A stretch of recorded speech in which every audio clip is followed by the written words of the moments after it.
After 15 years of marriage, I realized we're the secret family to my husband's marriage with his job. What can I do that isn't divorce?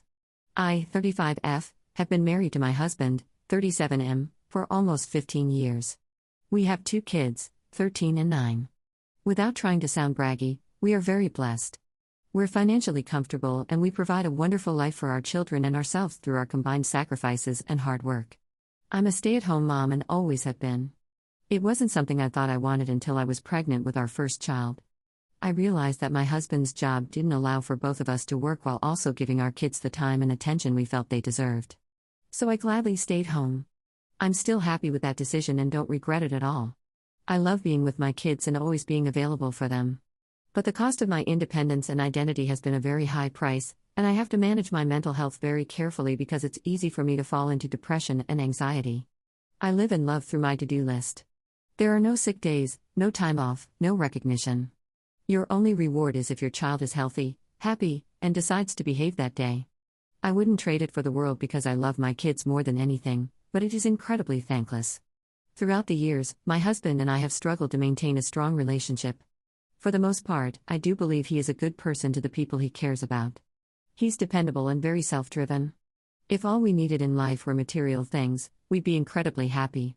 Unfortunately, he can also be very immature, selfish, impulsive, and not at all trustworthy.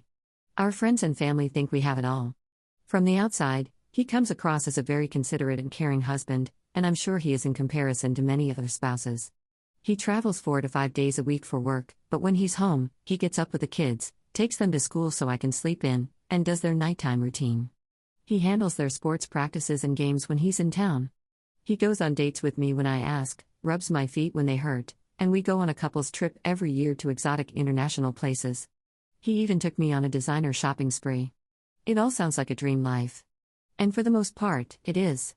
But last night I had an epiphany that has shaken me to my core. I need to say it out loud in case I'm going crazy. I think we're the secret family in his marriage to his job. We will never be his main priority. And I don't know if I can live with that. I admittedly have a history of trust and intimacy issues based on abuse growing up from a bipolar, manic-depressive parent, and a codependent mother who never stood up for herself or her kids.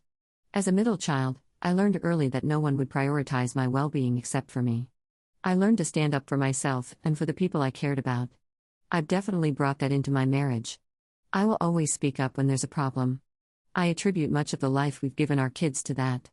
In the past, my marriage has suffered from infidelity, online only, as far as I know, constant lying, and my husband consistently prioritizing work over everything else. We've gone to counseling multiple times, but the lying and the workaholic behavior only ever get better temporarily before he slips right back into old habits. He's in sales and is the stereotypical salesman, charming, persuasive, and skilled at twisting negatives into positives. Lying is a huge trigger for me. His gaslighting abilities could win awards. For example, we had a vacation planned for Thanksgiving week at our timeshare. It's the one time a year we decompress as a family. He's not supposed to work on these trips, but he always does. He excuses it by waking up before the rest of us to do meetings or emails, and of course there are always client emergencies. This year, not even a week after planning our trip, he gets assigned to a conference at the same location, just a different resort, on the exact same week. And he presents this as a good thing. According to him, this makes our trip longer and better. We can just stay at his conference resort first, and then go to our timeshare. But during the conference, we can't bother him because it's extremely important. We probably won't see him much during the day or night because of planned activities, receptions, and dinners. And in the small gaps between events, he'll be catching up on missed emails and calls. Also, if the kids and I see him around the resort during the conference, we shouldn't act like we know him because his boss doesn't like spouses being around and it could look unprofessional.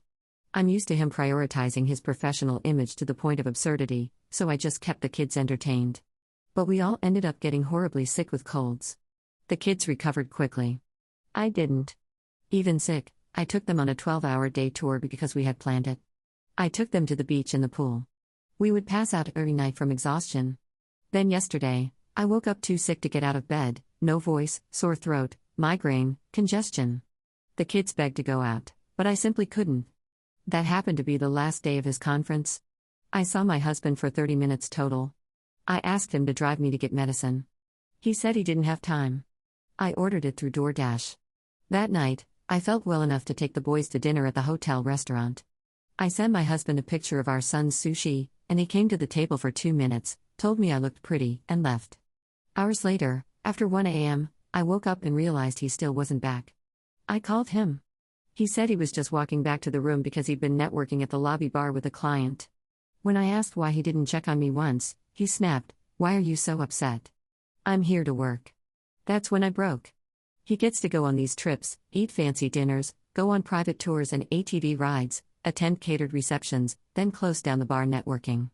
Meanwhile, I'm sick, alone, parenting, and invisible. Not one check-in text. Not one thought. This isn't the first time. Not the last. Not the 100th time. My epiphany is that he will always prioritize himself and his career over our family. And I will always have to prioritize our family for both of us. But I don't have to prioritize him anymore. Is that awful of me?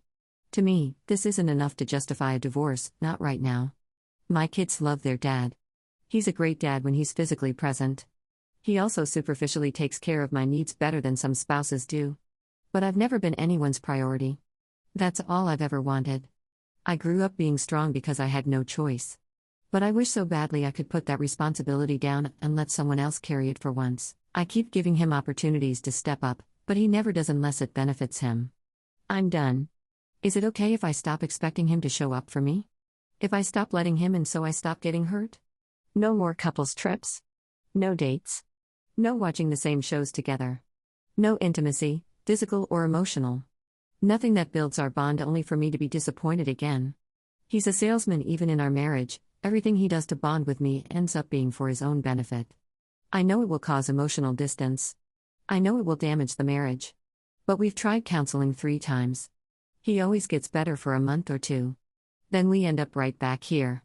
I'm sick of begging him to spend time with us, to show us off instead of hiding us, to stop acting like his family makes him look unprofessional. I feel like I'm constantly performing for scraps of attention.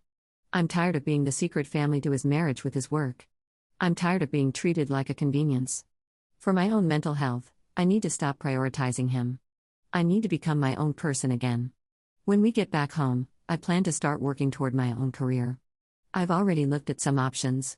I'm canceling the couple activities I had planned for this trip, since I'm always the one planning them anyway. And I'm getting my first tattoo. It will be small script that reads, "When you rely on someone to feed you, you give them the ability to starve you." I need that reminder on my body every day. Is this unfair? Too harsh? Is there a better way? I can't divorce him while the kids are still at home.